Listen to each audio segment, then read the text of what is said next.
Radio 4, saluran informasi Universitas Padjadjaran. Hai halo Sivitas, selamat sore. Ini udah di hari Senin lagi dan udah sore-sore jam 3 gini, udah tahu kan ya udah waktunya apa nih. Yaps, bener banget, kita udah masuk ke Inspirasi Mahasiswa dari jam 3 sampai jam 4, dan kali ini ditemenin sama aku Rana Sumaidah.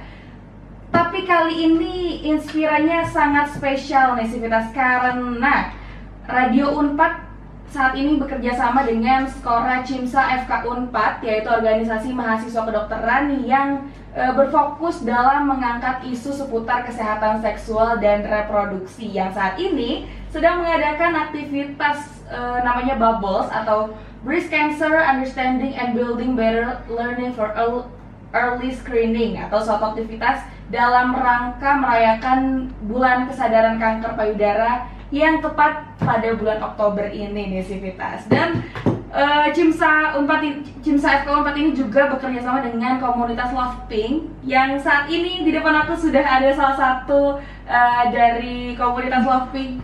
Hai Ibu, selamat sore. Selamat sore Sivitas. Oke, Ibu mungkin bisa perkenalan dulu kali ya, ini dengan siapa gitu dan sebagai apa gitu di Love Pink. Oke, baik, terima kasih di kesempatan sore hari ini.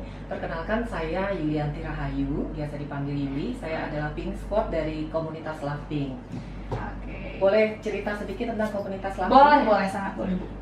Komunitas Love Pink ini adalah sebuah komunitas di mana para aktivis di dalamnya ya, pendirinya, penggagasnya, dan semua yang bekerja di dalamnya ini adalah para survivor dan juga warrior kanker payudara. Dan saya sendiri adalah seorang survivor kanker payudara. Wah, keren banget. Ini berarti Ibu juga sebagai pejuang kanker payudara gitu ya Bu ya?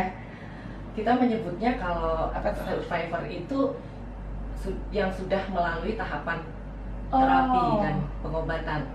Oke. Nah, sedangkan yang disebut dengan pejuang atau warrior itu adalah mereka yang masih menjalani terapi. Oke. Jadi ada perbedaan penyebutan ya Bu ya untuk iya, betul. Yang baik yang sedang melaksanakan terapinya atau yang sudah melaluinya gitu. Oke. Nah, sesuai dengan judul siaran kita hari ini, yaitu Aware and Action. Mengapa sih kita perlu sadar kanker payudara itu penting gitu ya? Nah, mungkin aku mau nanya dulu kali ya ke Ibu Yuli, gitu, Ibu Yuli dari komunitas Love Pink. Seberapa parah sih kejadian ini Bu berlangsung dalam kehidupan manusia, dan berapa banyak pasien yang saat ini sudah terdeteksi sebagai penyintas kanker gitu? Seberapa parah sebetulnya, karena fakta-faktanya itu 1 dari 8 perempuan itu berisiko terdiagnosis kanker payudara, dan selama ini di setiap rumah sakit kanker payudara itu menjadi pasien yang terbanyak dibanding pasien penyakit lainnya. Dan kanker payudara juga masih menjadi penyakit yang nomor 1 menjadi pembunuh di Indonesia ya. Tapi untuk angka-angka kepastiannya berapa, ini memerlukan data yang lebih lanjut ya. Oke, nggak bisa langsung dikasih lagi ya, harus melalui data. Makanya adalah semakin kesini juga semakin meningkat. Kalau dulu kita mendengar kata kanker kan biasanya terkena di usia yang 50 tahun ke atas lah ya, yang udah tua gitu. Tapi sekarang ini mulai banyak juga di usia-usia produktif. Oke. Menurut Ibu sendiri gitu ya, kenapa Ibu pada akhirnya merasa bahwa memahami kanker payudara itu menjadi suatu hal yang penting gitu Bu? Karena saya perempuan, dan perempuan itu risikonya lebih tinggi dibanding kaum laki-laki ya. Dan payudara kan juga menjadi salah satu organ terpenting ya di tubuh perempuan gitu. Jadi kalau kita aware lebih awal, pada saat misalnya kita bisa melakukan istilahnya tuh deteksi dini, sehingga kalau terjadi apa-apa di payudara kita itu masih di tahap awal, sehingga proses nanti pengobatannya juga akan jauh lebih mudah dibanding kita tidak tahu sama sekali gitu. Oke.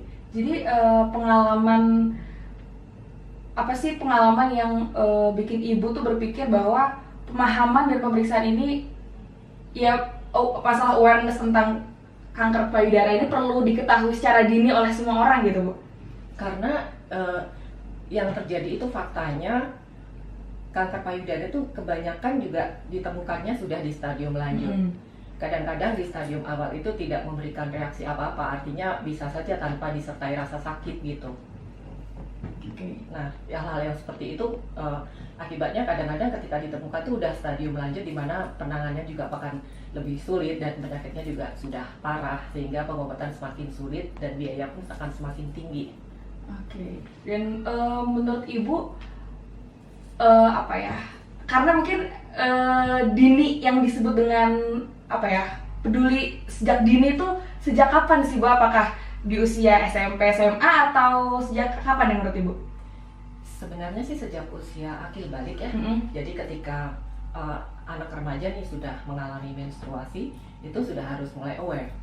Karena sudah pada saat menstruasi dia sudah terpapar dengan hormon estrogen. Nah, salah satu pencetus juga kanker payudara ini juga salah satunya adalah paparan hormon estrogen ini. Oh gitu. Dan setelah misalkan sudah melakukan pemeriksaan dini gitu ya, sadar diri untuk memeriksa kondisi tubuhnya sendiri gitu. Kira-kira ada langkah yang bisa langkah lanjut lah yang bisa dikatakan gitu ya, yang bisa dilakukan oleh orang-orang yang mungkin ada tanda-tandanya gitu Bu? Kalau menemukan ada salah satu tanda-tandanya itu kan sebenarnya banyak ya. Kalau di payudara itu kan kita bisa juga melihat secara visual gitu. Misalnya ada perubahan bentuk warna apapun yang ada di payudara itu juga kita harus mesti waspada kan. Ini payudara kita yang tadinya normal dan baik-baik saja, ini ada perubahan gitu. Atau mungkin ada ditemukan benjolan, atau mungkin kulit di sekitar payudara mengelupas, atau payudaranya kemerahan, atau bahkan mungkin putingnya mengeluarkan cairan yang bukan ASI, misalnya seperti itu contoh-contohnya. Atau payudaranya putingnya tertarik ke dalam, atau kulit di permukaan payudaranya mengkerut seperti kulit jeruk. Nah, ini kan sesuatu yang tidak normal. Nah, kalau kita menemukan salah satu dari tanda-tanda itu, ya kita mesti langsung waspada, bisa segera melakukan pemeriksaan lebih lanjut ke ahlinya, ke dokter tentu saja. Berarti itu mungkin Sivitas juga banyak yang belum tahu gitu. Mungkin deteksi dini udah melihat ternyata ada tandanya nih, terus berarti bisa langsung ke dokter gitu. Dokternya kalau boleh tahu berarti ke dokter umum atau gimana nih Bu? Kita bisa kalau ke dokter umum nanti biasa akan dirujuk ya ke spesialis onkologi, bisa ke bedah onkologi. Onkologi kan khusus yang menangani kanker. Oh gitu. Walaupun pemeriksaannya itu tidak sesederhana itu ya untuk menentukan bahwa ini kanker gitu kan, pasti juga ada tahapannya. Jadi mungkin ada pemeriksaan lain misalnya dengan USG dulu, pasti akan melewati dulu dengan USG payudara, kemudian mungkin juga akan melewati mamografi gitu. Nah, dari hasil pemeriksaan itu mungkin akan dilanjut lagi dengan yang namanya biopsi untuk dicek juga di dalam laboratorium nih. Itu dicek apakah memang ada sel-sel yang ganas atau dicurigai sebagai kanker gitu. Jadi prosesnya memang tidak mudah ya, maksudnya perjalanan itu ada tahapannya, step-stepnya. Jadi makanya karena prosesnya panjang gitu, jadi harus sudah mulai deteksi dini gitu ya Bu. Jadi harus sudah mulai meriksa diri sendiri gitu ya, kondisi tubuhnya gimana sih, apakah dari tanda-tanda yang sudah disebutkan tadi tuh ada dalam tubuh kita atau enggak, dan kalau misalkan kemungkinannya ada, ya mungkin nggak ada salahnya juga ya untuk memeriksakan itu ke dokter ya Bu ya. Iya, jadi kan kalau kita umurnya masih di bawah 40 kan mesti 2 tahun sekali bisa USG tuh. Tapi kalau di atas 40 tahun bisa dengan mamografi. Mungkin aku mau nanya ke Ibu kali ya. Ibu berarti sebagai survivor gitu? Iya. Survivor tuh berarti yang sudah melalui. Iya betul, sudah melalui proses yang panjang gitu ya. Mungkin apakah Ibu bersedia untuk berbagi pengalaman di sini ke Sivitas sama Bu? Boleh. Mungkin dari kita ke awal dulu kali ya Bu. Kita lihat gimana awalnya Ibu tuh bisa merasa atau Ibu mengenali ada tanda dan gejala kanker itu dalam tubuh Ibu. Saya jadi flashback dulu ya. Boleh. Karena udah cukup lama ya dulu. Jadi ketika saya menyusui anak saya yang paling bungsu tuh nomor 4 gitu, emang awalnya saya merasakan ada benjolan, ada benjolan di payudara yang saya pikir tadinya itu ASI yang mengeras gitu. Oke. Tapi ternyata dia benjolan ini nggak hilang-hilang. Ya, tapi ya nggak sakit juga sebetulnya. Cuman saya bingung ini apaan gitu kan, karena menyusui saya nggak berpikir tentang kanker, tapi karena ini sepertinya memang feeling saya tuh ini agak aneh sehingga patut untuk dicurigai. Dan pada suatu ketika memang pas di benjolan itu kebentur kepala anak saya, jadi dia lagi aktif-aktifnya gitu kan, namanya bayi ya. Nah pada saat itu terjadi benturan dan langsung merah semua, merah dan sakit banget, sehingga saya udah ini harus cek lebih lanjut gitu. Jadi langsung pergi ke dokter dan periksa semuanya. Oke, kalau boleh tahu itu kejadiannya tahun berapa itu, Bu? Udah lama sih, 2013. Oh, udah lama sekali berarti ya. Oke. Itu anak keempat ya, itu baru nyadar di situ atau memang sebetulnya sebelumnya itu udah pernah ada tapi kayak dia udahin aja gitu, Bu? Enggak, baru nyadar di situ. Oh, baru nyadar saat itu ya. Oke. Nah, tadi Ibu juga udah cerita kalau misalkan awalnya curiga gitu ya, ada benjolan terus kejedot sama anak Ibu gitu, jadi merah semua. Terus waktu Ibu ke dokter, itu Bu ke dokter umum dulu atau gimana itu? Enggak, saya langsung ke bedah onkologi. Oh, emang udah tahu stepnya atau? Oh, berarti Ibu memang sudah punya ilmu itu ya Bu ya sebelumnya? Sebenarnya ilmu sih belum ya. Maksudnya yang belum sepaham itu gitu. Saya cuman kalau yang namanya ini ada kemungkinan ke arah sana, jadi cari yang spesialis. Jadi langsung to the point gitu ya, nggak melalui dokter umum dulu gitu. Oke. Jadi gitu sih tes Ibu ini waktu itu sedang menyusui anaknya yang bungsu gitu, dan akhirnya ya ke dokter onkologi, bedah onkologi. Oke. Nah,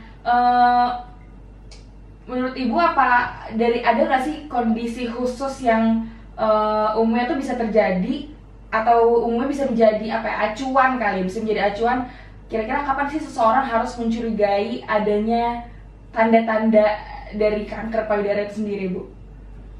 Ya itu tadi, saya sudah menyebutkan beberapa tanda ya. Jadi setiap bulan itu ada yang namanya sadari ya. Sadari. Periksa payudara sendiri. Oke. Itu jadi di hari ke-7 sampai hari ke-10, dihitung dari hari pertama menstruasi itu kita memang harus cek payudara kita. Nah, kita amati tuh bentuknya. Kalau kita mengamati tiap bulan secara rutin, ketika ada perubahan sekecil apapun kita akan tahu. Nah, dari situ kalau memang kita merasakan atau menemukan misalnya benjolan atau mungkin bentuk yang aneh ya, atau payudara yang mungkin berlekuk atau mungkin bengkak atau mengeras, nah atau apapun itu yang menurut kita ini ada sesuatu yang tidak biasanya gitu, nah itu kita bisa langsung aja periksa. Oke. Tapi Bu, semisal berarti sadari itu ada waktunya gitu ya, maksudnya nggak bisa sekali ngecek terus aku ada ini nih terus langsung ke dokter gitu, nggak bisa ya, berarti emang ada waktunya misalkan setelah menstruasi atau dan ada ini ya, ada jangka waktunya gitu, jadi nggak bisa asal setiap hari atau gimana? Enggak, cukup sebulan sekali. Oh, sebulan sekali. Ya, kalau pas menstruasi kan kadang-kadang memang kita merasakan ada perubahannya, kita jadi mungkin lebih nyeri, lebih apa gitu, jadi kan agak kurang valid nih. Nah, tunggu di hari ke-7 sampai ke-10. Oh, setelah haid gitu ya? Ya, hitung dari hari pertama. Oh, gitu. Oke. Ini sebenarnya aku ngobrolin ini tuh agak lumayan deg-deger gitu sih, karena aku sendiri bukan nggak terlalu aware sih, tapi kayak dari dulu tuh, jadi dulu tuh aku punya ini Bu, ada guru aku yang memang beliau kanker payudara, dan waktu itu aku tahu beliau kanker payudara tuh waktu aku masih kecil banget, jadi kayak aku nggak paham ini guru aku ini kenapa gitu, sampai akhirnya pas udah aku lumayan gede aku baru nyadar beliau tuh waktu itu ternyata kanker payudara ya, dan memang sudah disampaikan juga gitu.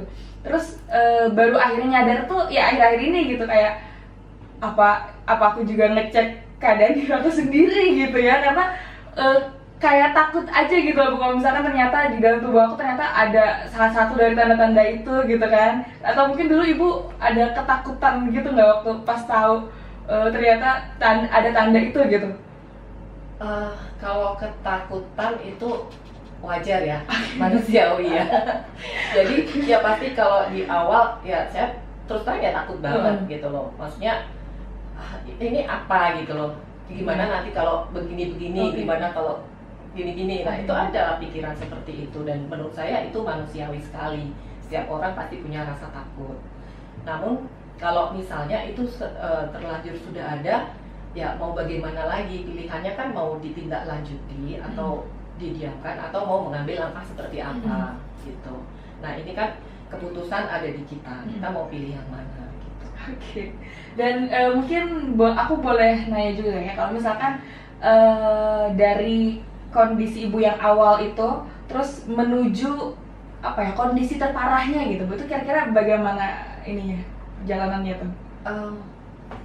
Terparahnya saya nggak tahu, maksudnya terparahnya tuh kondisi yang bagaimana ya? Atau yang sampai tidak berdaya sama sekali? Atau mungkin bisa diceritain kalau Ibu sendiri waktu itu setelah ke bedah onkologi itu, setelah itu Ibu ada perjalanan apa lagi gitu Bu? Oke. Perjalanannya panjang ya, bahwa kalau kita sudah terdiagnosa itu kan dokter akan memberikan langkah-langkah apa nih yang harus dilakukan gitu. Nah, saya tinggal ngikutin aja. Nah, kebetulan waktu itu karena memang dari hasil biopsi juga udah positif, maksudnya ini memang terdiagnosis kanker payudara, lalu dokter kan udah kasih langkahnya nih, berarti ini harus menjalani yang namanya mastektomi. Mastektomi itu adalah mengangkat seluruh jaringan payudara. Nah, setelah dilakukan mastektomi, ada lagi kemoterapi. Saya harus menjalani 6 kali kemoterapi. Setelah kemoterapi, saya harus jalani lagi 25 kali radioterapi atau radiasi. Kemudian habis itu masih minum pil hormon gitu, terapi hormon. Selama 10 tahun. 10 tahun berarti sampai ya kemarin terakhir dari akhir pengobatan yang radioterapi, jadi 2023.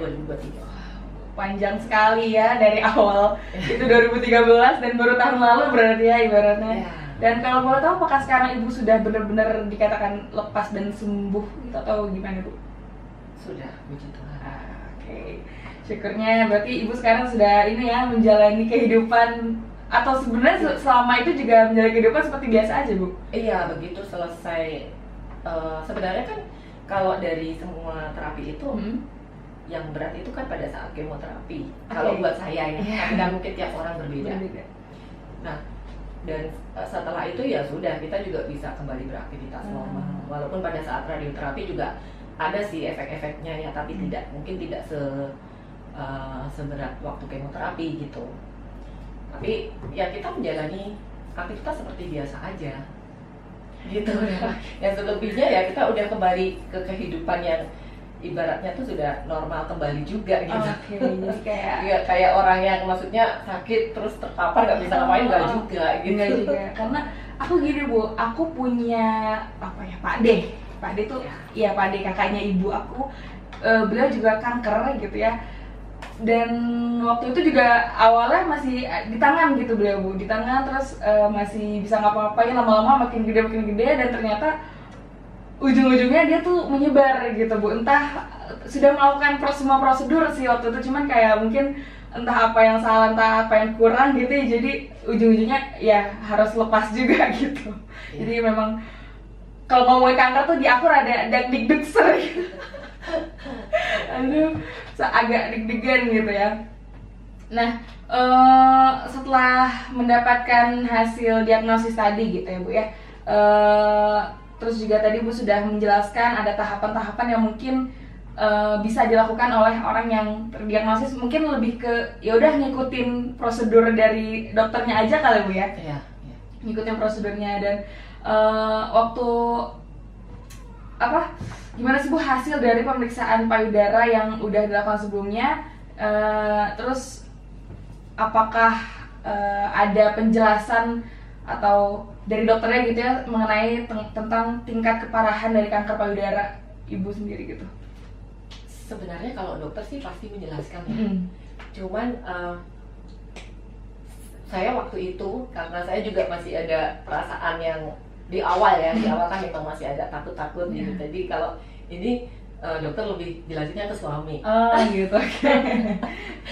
Jadi biar ibunya nggak terlalu ini ya, nggak terlalu Mungkin biar ya saya juga jadi nggak terlalu takut gitu ya, lebih tenang jadi, gitu. dia lebih bisa tenang gitu. Nah ini fungsi lain sebagai Jadi saya ada support system. Support system, oke. Mungkin kita udah menyenggol support system, aku juga mau nanya nih, berarti peran suami di sini gitu ya Bu ya sangat memengaruhi sekali dan sangat penting gitu ya Bu untuk orang-orang yang sebagai penderita kanker gitu ya Bu ya. Sangat penting. Sebenarnya nggak harus pasangan ya, Oke. bisa siapapun ya. Bisa mungkin saudara kita, bapak, ibu, kakak, adik, ataupun sahabat atau siapapun itu bisa menjadi support systemnya kita gitu. Nah, kalau saya kan kebetulan memang ada suami, ada keluarga juga gitu, dan mereka lah yang mensupport saya selama menjalani itu semua gitu.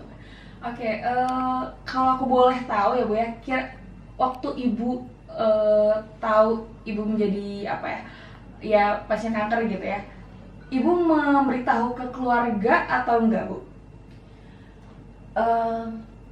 Awalnya pada saat masih proses mau periksa-periksa, saya memang keep dulu tuh. Jadi bapak ibu misalnya saya nggak kasih tahu dulu karena takut mereka khawatir ya.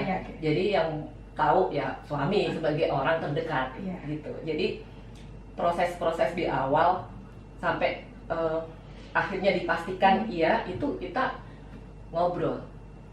Karena kami tahu bahwa proses untuk pengobatan ini itu waktunya panjang, dan pasti itu akan fokus di keluarga itu kan juga akan terbagi, otomatis akan terbagi. Kebetulan waktu itu anak saya masih kecil-kecil, ada 4 dan masih kecil-kecil. Saya butuh support untuk ada yang jagain anak juga, ada, dan istilahnya tuh mungkin saya beruntung karena keluarga juga support banget ya. Jadi ketika saya mengalami ibaratnya ini adalah sesuatu hal yang memang butuh fokus, itu kita saling bantu gitu. Jadi saya menjalaninya juga dengan lebih ringan lah ya gitu. Berarti keluarga juga apa ya, juga membantu Ibu banget ya waktu ada di fase-fase itu gitu. Oke. Untuk aku mau nanya tentang kankernya ini sih Bu. Kalau misalkan tingkat keparahan dari kanker itu sendiri gitu ya, kira-kira ada resiko dari setiap dari setiap stadium, kayak apa istilahnya Bu ya?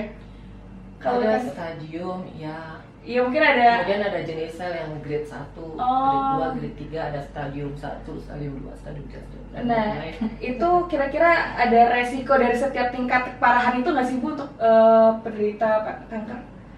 Ya sebetulnya ada ya, makin tinggi stadium itu kan artinya itu semakin tingkat keparahannya makin tinggi juga, resikonya makin besar.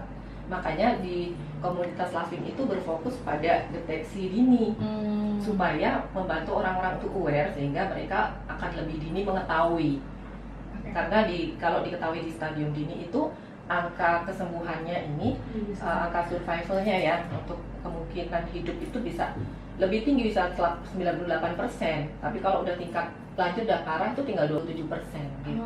Gitu. Dan kalau sudah terdiagnosis sebagai kanker payudara gitu ya Bu, kira-kira ada peluang untuk sembuh nggak sih Bu? Peluang untuk sembuh menurut saya selalu ada. Ada ya di penyakit apapun. Pasti ada.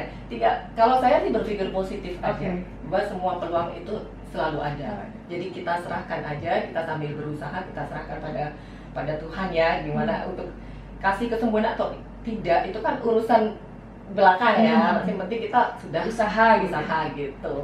Oke, jadi setiap sebenarnya semua penyakit tuh punya peluang untuk sembuh ya Bu ya. Begitupun juga dengan kanker payudara ini Sivitas. Jadi semua punya peluang untuk sembuh, asalkan gimana dengan kitanya ya, mau berusaha atau enggak, effortnya dilihat juga nih sama Tuhan. Dan nggak lupa untuk selalu berpikir positif gitu ya. Betul. Jadi mental kita juga harus dijaga. Karena biasanya kalau udah kena kanker ya atau apapun ya, kena penyakit yang berat itu kan yang terkena pertama kali pasti mental. Pasti mental ya. Mentalnya pasti akan down dulu.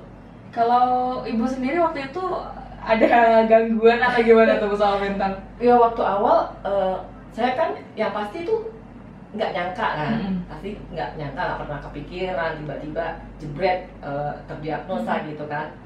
Awal-awal juga sempat berpikir ini kayaknya mungkin hidup saya nggak lama lagi nih, jadi udah berpikir ke sana gitu. Nah tapi kemudian karena saya butuh berproses juga kan untuk mencerna bahwa menyadari dan menerima bahwa saya terdiagnosa kanker gitu. Nah, kemudian ada titik di mana oke, saya memang udah ada ini gitu. Jadi harus gimana. Nah di saat itu saya merasa bahwa harus selalu berpikir positif, harus mulai belajar ikhlas untuk menerima gitu, sehingga tidak kepikiran lagi apakah nanti benar-benar sembuh atau enggak, tapi fokus aja, fokus pada proses. Mau hasilnya bagaimana itu nggak usah terlalu dipikirin, itu saya ya, kan orang-orang tiap orang beda-beda gitu. Jadi saya cuma berpikir ya udah, ini udah ada, saya jalani proses, kalau Tuhan menghendaki untuk sembuh pasti sembuh gitu. Dan mungkin aku nggak tahu nih Sivitas yang mendengarkan di sini apakah mungkin ada yang juga sebagai salah satu mungkin saat ini warrior ya boleh disebutnya ya kalau yang sedang menjalani ya. Ya warrior. Atau mungkin Sivitas ada yang menjadi warrior kanker payudara saat ini ya, nggak perlu takut Ibu ya, karena di sini sudah ada contohnya Ibu Yuli di sini sangat hebat sekali melalui semua proses penyembuhan dari kanker payudara ini gitu. Nah, untuk proses pengobatan Ibu sendiri nih, pengobatan dan perawatan kali ya. Iya. Itu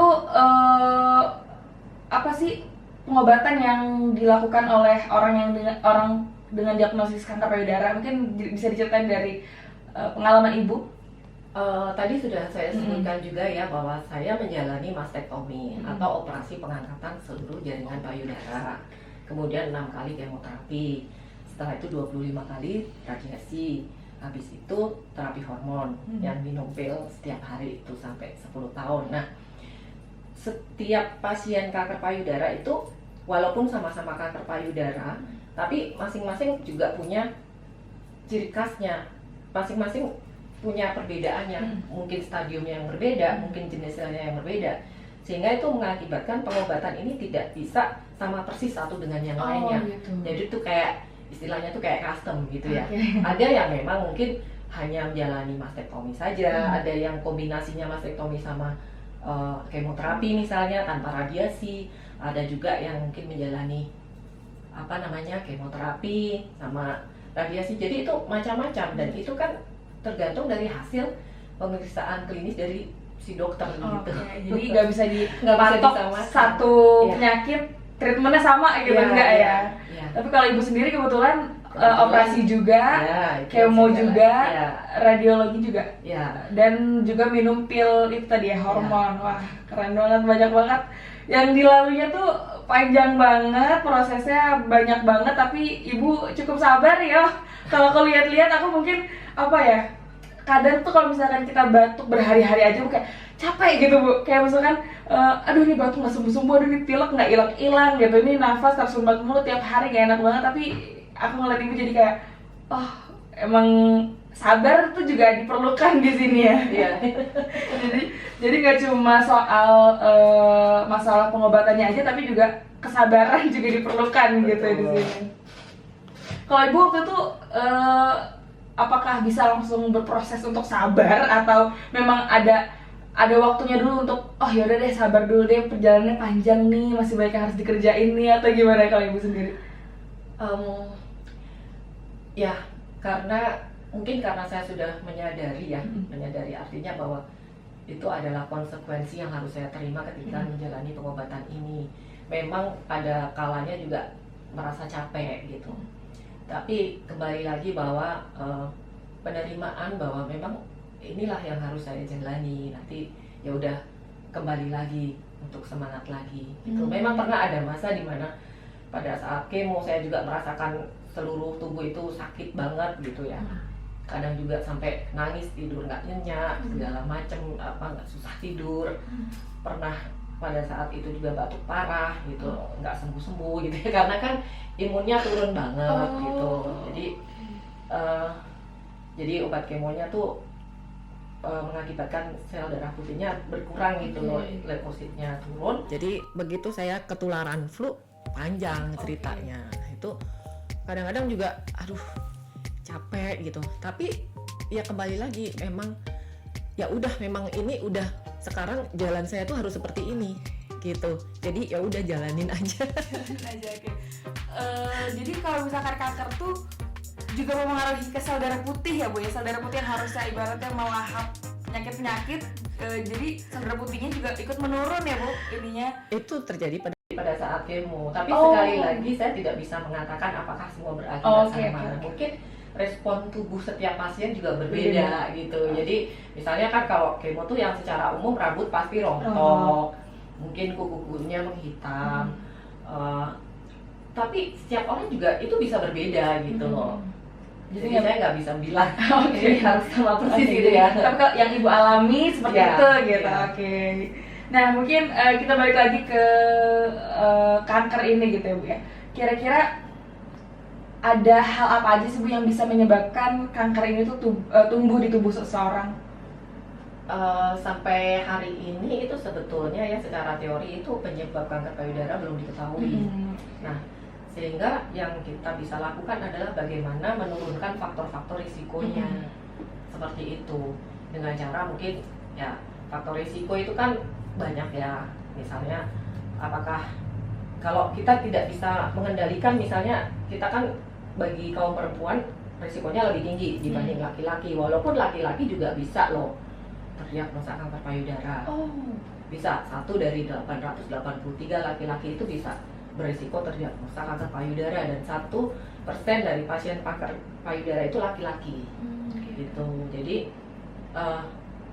itu kan nggak bisa kita kendalikan ya. Kemudian masa awal kita menstruasi di usia berapa, kalau terlalu awal dan menopause-nya juga usianya lebih di atas 50 tahun, artinya ada paparan hormon estrogen yang panjang. Nah ini meningkat juga faktor risikonya. Kemudian di riwayat keluarga seperti apa, itu juga ada pengaruhnya kan.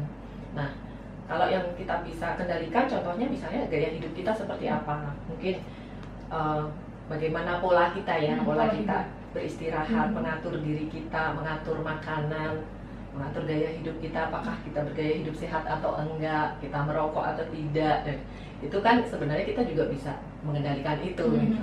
Namun walaupun itu faktor risiko, semua faktor risiko itu hanya mempengaruhi 30-40%, sedangkan yang 60-70% itu adalah faktor yang tidak diketahui, sehingga tidak bisa secara spesifik mengatakan oh ini disebabkan oleh ini gitu. Itu tidak bisa. Oke, tadi Ibu sempat menyebutkan riwayat keluarga. Nah, kalau riwayat keluarga, maksudnya apakah kalau misalkan orang tua atau kakek nenek kita ada yang mengidap kanker, apakah bisa nurun ke anak cucunya gitu, Bu? Potensi itu ada. Itu ada kemungkinan. Tapi kan kembali lagi tadi ya, angkanya tuh menyumbang 30-40%. Jadi nggak pure lalu tercetus kemudian harus ikut kena. Nggak juga. Ada juga yang riwayat tuh nggak ada gitu, tapi kena juga gitu. Atau kalau misalkan semisal ya Bu ya, ada orang yang sudah menjalankan ya pola hidupnya udah sehat banget lah gitu, tapi ternyata dia juga ya terkena juga gitu Bu. Bisa terjadi.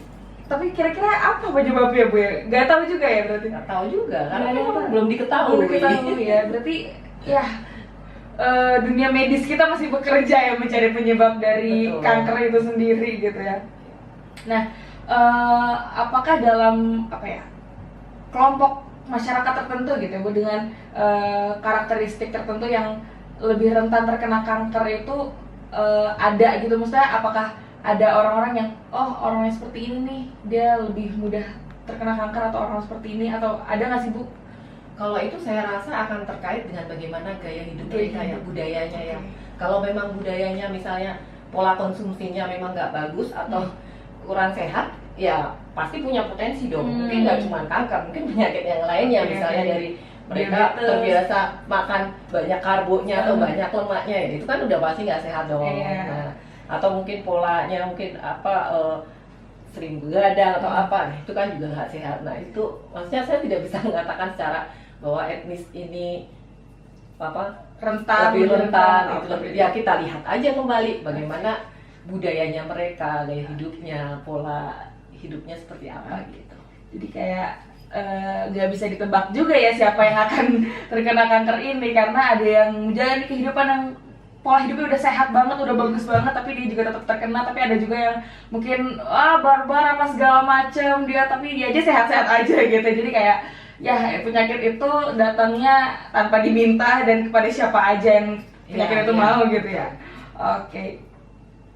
Nah setelah ibu tahu kondisi tubuh ibu lebih lanjut gitu kan, setelah menjalani proses pengobatan kali ya, apa aja sih hal-hal yang mungkin ibu lakukan gitu selama proses itu gitu? Misalnya apakah ibu juga sering menghibur diri gitu, healing atau gimana sih Bu? Pada saat proses ya? Iya. Waktu itu saya kan ini ya, di rumah itu sebetulnya saya lagi ngejalanin hobi saya. Apa tuh? Membuat craft, quilting gitu. Iya. Jadi di rumah itu saya ada orang yang ngebantu lah. Saya terima bikin craft seperti itu. Sebenarnya itu juga healing sih buat saya, karena saya memang suka, karena itu hobi gitu. Jadi ya sambil ngerjain itu sebenarnya masih beraktivitas normal aja, tapi saya tidak melakukan healing yang secara khusus.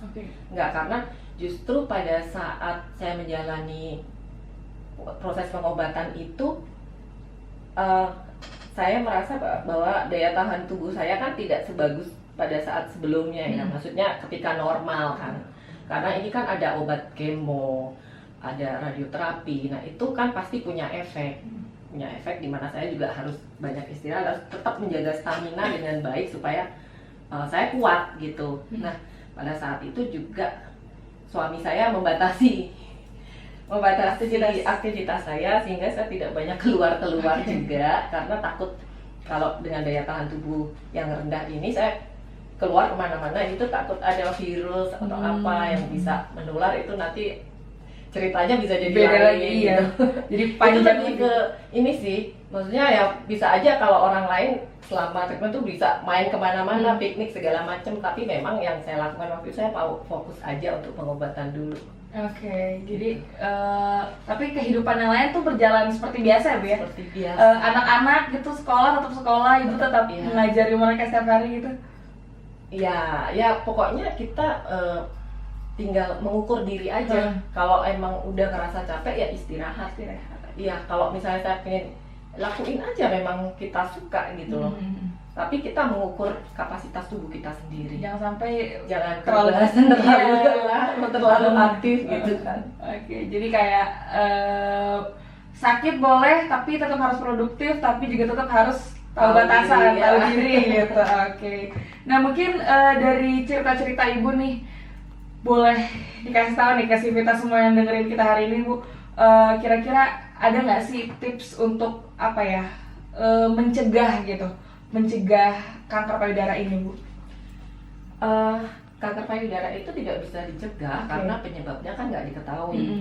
Kalau penyebabnya bisa diketahui, kita bisa mencegah dengan menghilangkan penyebab itu. Nah karena ini penyebabnya tidak diketahui, kita memang tidak bisa melakukan pencegahan, tetapi kita bisa menurunkan faktor risikonya dengan menjalankan tadi gaya hidup yang sehat, baik. Nah ada slogan yang bagus kan dari Kemenkes tuh, cerdik namanya, itu C-nya cek kesehatan secara rutin, E-nya enyahkan asap rokok, alkohol, kemudian R-nya rutin beraktivitas fisik ya, olahraga, dan lain. D-nya diet yang seimbang, pola makan kita harus bagus dengan nutrisi yang seimbang ya. Kemudian apa tadi? D. Cerdik. Istirahat yang cukup. Nah, istirahat yang cukup kan ini penting banget ya, supaya tubuh kita tuh juga, memang kita setiap hari beraktivitas, berkegiatan itu kan juga membutuhkan waktu istirahat yang cukup. Jangan dibiarin kerja keras terus-menerus ya, istilahnya kan gitu. Kemudian kayaknya jangan lupa untuk mengelola stres, karena stres ini juga banyak memicu penyakit ya. Mungkin nggak cuma kanker, tapi penyakit apapun itu juga kan bisa berawal dari stres. Jadi untuk tipsnya nggak ada karena memang penyebabnya aja tidak diketahui gitu ya Bu ya. Iya, kan beda tuh dengan kanker serviks yang penyebabnya virus tuh, misalnya kan ada vaksinnya jadinya. Oh gitu. iya. Kalau kanker payudara tuh memang, maksudnya mungkin boleh kasih tahu aku kali Bu ya. Kanker itu berarti apakah kanker payudara berbeda dengan kanker otak atau kanker yang lain gitu Bu, atau sebenarnya kanker tuh ya sama kanker tapi hanya beda posisi aja gitu Bu? Lebih tepatnya mungkin dokter yang menjelaskan itu ya. Tapi kalau secara awam kita memahaminya kanker payudara ya selnya kan tumbuhnya di area payudara. Gitu. Nanti kalau otak ya di otak kecuali nanti dia sudah metastase, ada penyebaran. Tapi sumber utamanya di mana itu yang disebut sebagai kanker payudara, berarti sumber intinya ada di situ. Ada di payudara gitu. Aku juga beberapa hari yang lalu, aku juga nge-follow ini Bu, salah satu akun Instagram namanya taulebih.id. Nah di situ juga membahas edukasi perihal reproduksi dan lain sebagainya lah. Nah di situ juga aku kemarin baru melihat postingan ada Sadari ya Bu namanya. Apa kepanjangannya Bu? Periksa payudara. Oh, periksa payudara sendiri. Nah itu abis dari postingan itu, aku langsung periksa tuh kayak, aduh takut banget gitu kalau misalkan ternyata dari yang disebutkan ciri-cirinya, tanda-tandanya itu ada dalam tubuh aku gitu. Nah mungkin buat kamu juga semua sivitas yang perempuan atau mungkin yang laki-laki juga kali ya Bu ya? Laki-laki juga. Berarti Sadari ini juga bisa dilakukan oleh pria ya? Laki bisa.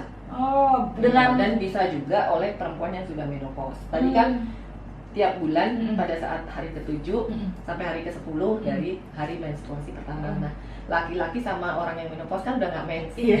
Tapi bisa dilakukan tetap secara rutin aja di tanggal yang sama. Misalnya tiap tanggal 1 atau tanggal 5 di tanggal yang sama setiap bulan. Nah, ada perubahan gitu. Nah, kalau misalkan ada perubahan berarti ya dicek aja lah lebih lanjut. Nah, semisal tidak ada perubahan, tapi tandanya itu sudah ada gitu Bu. Jadi semisal pertama kali dia ngecek tuh udah ada kerutan misalkan, sekitar puting kayak gitu. Nah, terus bulan depannya ngecek lagi ternyata masih ada. Nah, itu apakah berarti harus langsung mulai memeriksakan diri atau betul. Jadi tanda-tanda kan nggak hanya berupa benjolan ya, bukan Sadari itu bukan cuma meraba, tapi juga mengamati bentuk, mengamati ukuran, mengamati perubahan yang terjadi di situ. Itu kan sambil ngaca. Sadari itu dilakukan sambil di depan kaca, cermin ya, cermin gitu. Jadi dari situ kan akan tampak, kita bisa melihat anatomi tubuh kita sendiri. Gitu, berarti kalau misalkan di setiap bulannya itu tanda itu masih ada gitu ya, berarti harus segera mungkin diperiksakan. Lumayan menguras ya obrolan ini karena aku agak lumayan ya seperti itu, aku punya kekhawatiran tersendiri gitu soal isu ini. Nah mungkin kita dari soal kanker gitu kita beralih sedikit ke Love Pink nih Bu, komunitas Love Pink. Tadi mungkin bisa dijelasin ulang Bu, Love Pink itu apa? Love Pink itu komunitas yang terdiri dari individu yang bergerak fokus pada persoalan kanker payudara. Dan penggagasnya, pendirinya, kemudian kita orang-orang yang bekerja di dalamnya itu adalah tadi para survivor kanker payudara yang memang sudah selesai dan kita itu menjadi rumah bagi warrior survivor ini, jadi rumah di situ. Jadi kita ada grup-grupnya di dalamnya ya, ada grup WAG-nya untuk mendampingi yang masih berjuang ini, memberikan support moral. Nah, Love Pink ini punya visi dan misi. Jadi berdiri di tahun 2012, didirikan oleh Ibu Madelina Mutia dan Ibu Santi Rosa Persada. Nah, karena terus berkembang ya, makin banyak ini yang ikut gitu, sehingga kita perlu memadai menjadi sebuah organisasi yang legal ya, karena kita juga pengen jangkauannya akan bisa lebih luas. Sehingga di tahun 2014 terbentuklah yang namanya Yayasan Daya Darah Indonesia, Yayasan Nirlaba, dan kita sebenarnya bekerja di dalam itu adalah relawan gitu. Jadi kerja sosial lah ya, bisa dibilang seperti itu. Dan Loving ini punya visi dan misi. Jadi visinya adalah mengurangi kanker payudara stadium lanjut di tahun 2030. Kemudian dengan melakukan misi yaitu edukasi deteksi dini kanker payudara ini, sehingga punya 3 kegiatan besar yang menyokong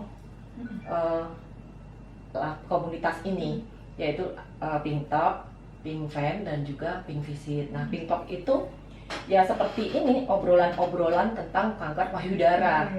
Kita melakukan ya melalui seminar baik online maupun offline di berbagai komunitas, di sekolah, di perusahaan atau kantor-kantor, bisa juga di komunitas-komunitas kecil seperti komunitas arisan, ibu-ibu PKK, ibu-ibu pengajian, itu juga kita lakukan.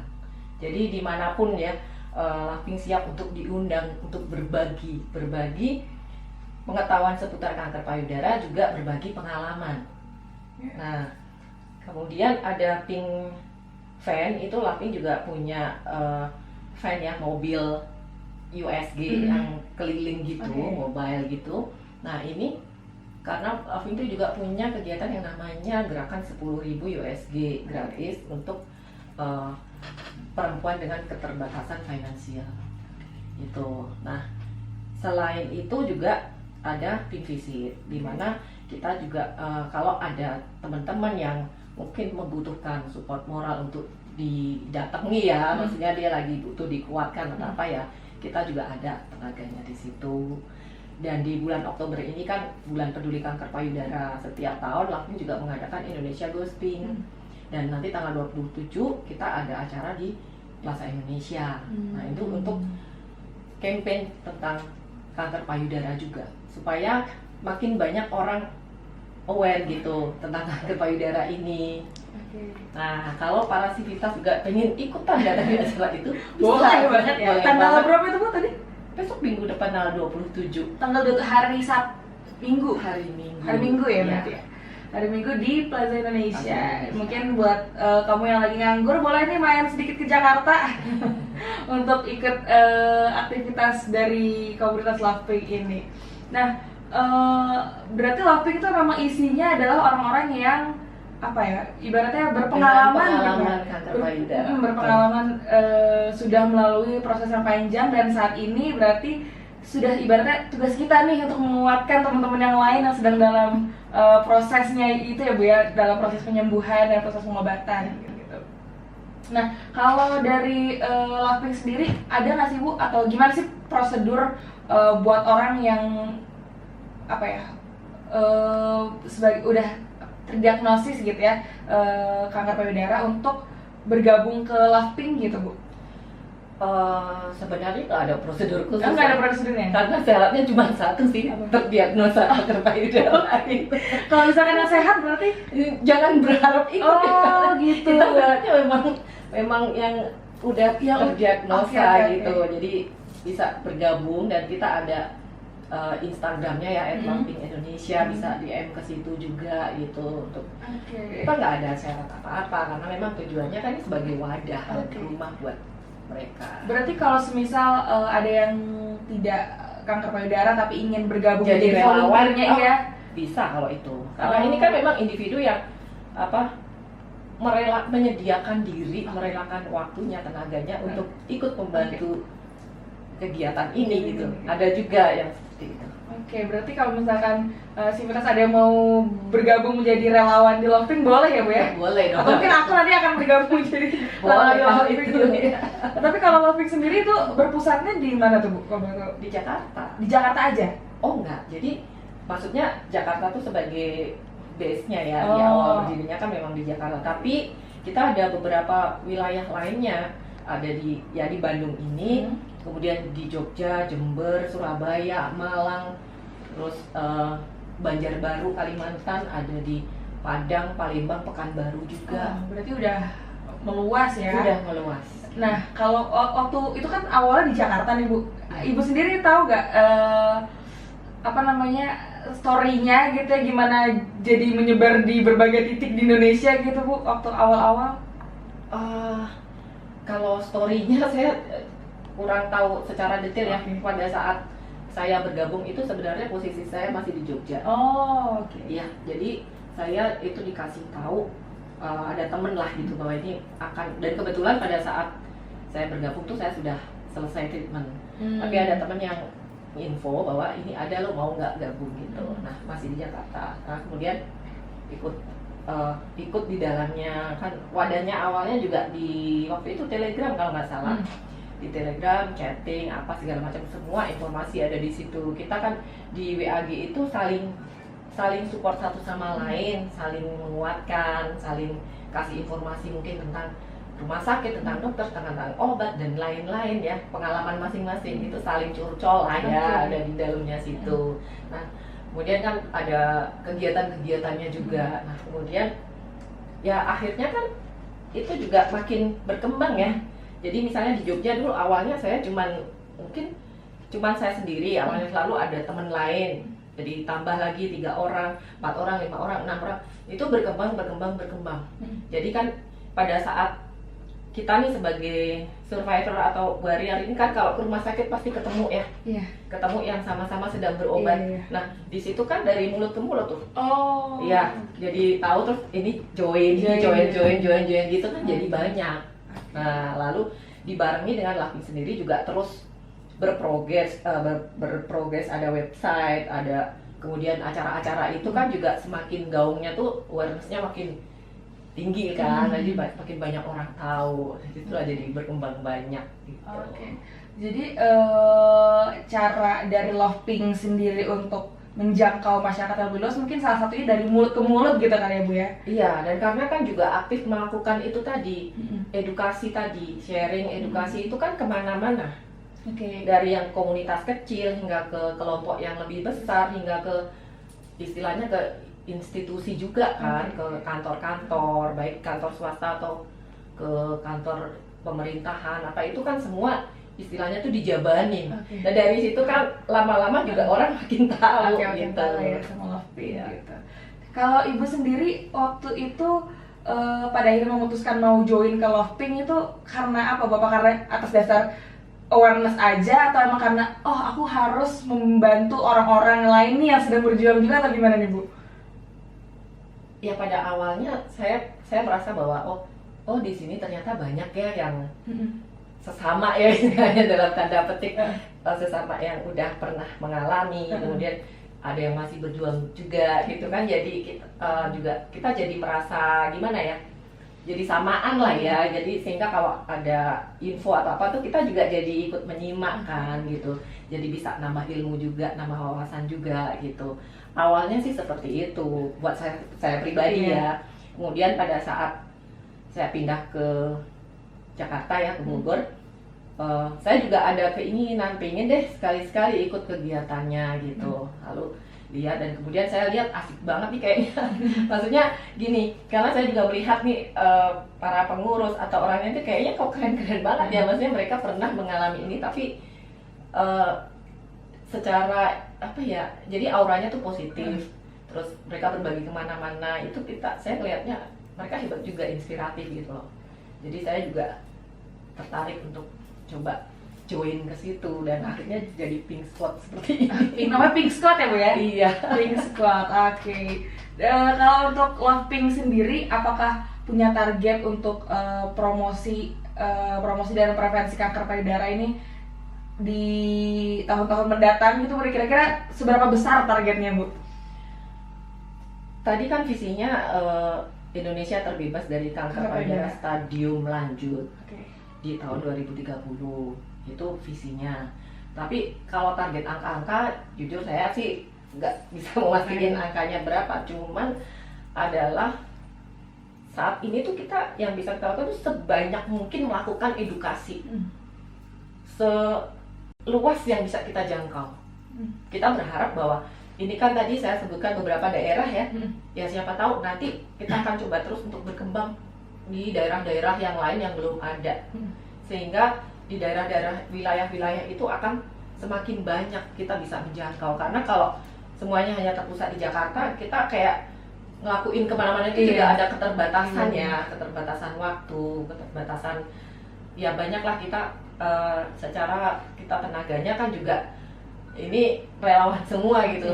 Dan supaya memperluas itu ya dengan cara bagaimana bisa mengcopy ini nih, maksudnya wilayah-wilayah ini nih di daerah-daerah kita sebar aja. Di sana sudah ada teman-teman kita yang jadi squad, mereka nanti ada training lagi nih jadi squad, jadi relawannya, nanti nyebar lagi kemana gitu. Jadi memang targetnya adalah ya tersebar luas ke seluruh Indonesia berarti ya Bu ya.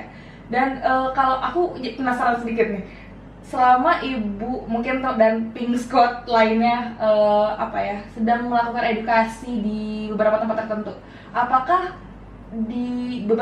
di suatu tempat tertentu tuh ada yang di sana tuh memang minim sekali ilmunya atau edukasi terkait kanker payudara ini gitu Bu? Saya rasa banyak sih. Jadi untuk yang wilayah ya terutama itu kan mereka sampai ke desa-desa gitu.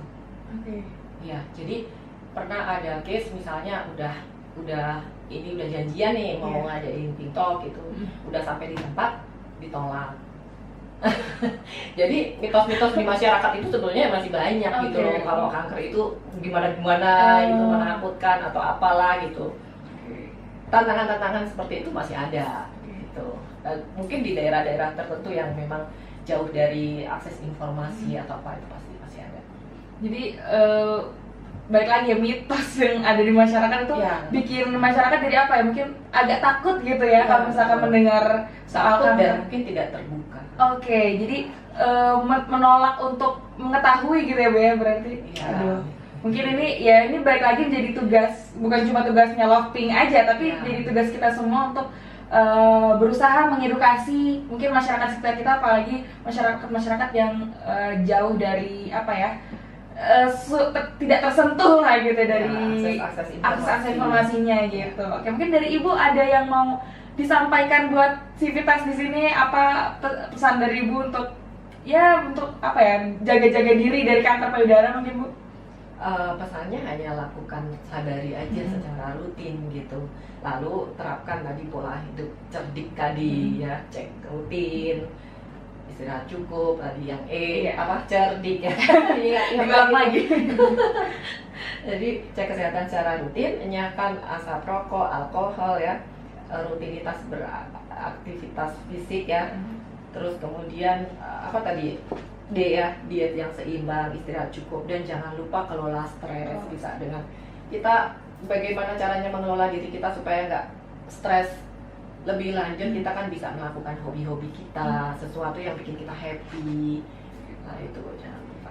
Oke gitu dia Civitas. Jadi setelah cerita panjang ini bersama dengan Ibu Yuli, wah ini sangat bikin aku semakin terbuka lagi ya perihal kanker payudara ini, karena memang sebetulnya mungkin ya seperti yang disampaikan oleh Bu Yuli tadi, masih banyak dari masyarakat kita yang lebih memilih untuk nggak tahu gitu ya, karena dianggap kanker ini sangat menyeramkan. Jadi tugas kita adalah untuk diri kita sendiri, jangan lupa untuk menjaga pola hidup yang baik, melaksanakan cerdik tadi, terus juga untuk deteksi dini dengan melakukan sadari, terus juga kita sebagai masyarakat yang sudah mengetahui ilmunya, sudah teredukasi, mungkin kita juga bisa menyebarluaskan informasi tersebut kepada orang-orang yang akses informasinya lebih terbatas gitu. Nah, gak kerasa sekarang udah mau jam 4 aja nih, udah hampir 1 jam kita ngobrol ya Bu ya. Dan di sini aku mengucapkan terima kasih buat Ibu Yuli udah berbagi di sini ke Civitas semua yang dengerin inspirasi hari ini. Dan di sini aku juga mau ngasih tahu kalau Bubble Study yang dilaksanakan oleh CIMSA FK Unpad telah melakukan berbagai intervensi, mulai dari sesi yoga bersama, workshop deteksi dini kanker payudara ke siswi-siswi SMA, kemudian juga melakukan kerjasama dengan Love Pink seperti yang dilakukan saat ini, yaitu Love Talk gitu, Pink Talk, dan pemeriksaan USG gratis pada driver ojek online perempuan, juga ditutup dengan edukasi massal pada kegiatan Car Free Day di Kota Bandung nanti gitu. Nah, itu dia Civitas obrolan kita hari ini tentang kanker payudara bersama dengan Ibu Yuli dari komunitas Love Pink. Gak terasa udah 1 jam, dan ya sepertinya di sini udah waktunya aku Rana Sumaida untuk pamit undur diri dari Inspirasi hari ini. And See you Sivitas, enjoy your day hari ini. Jangan kemana-mana, tetap di Radio Unpad karena selain masih akan ada beberapa program yang nemenin kamu. See you.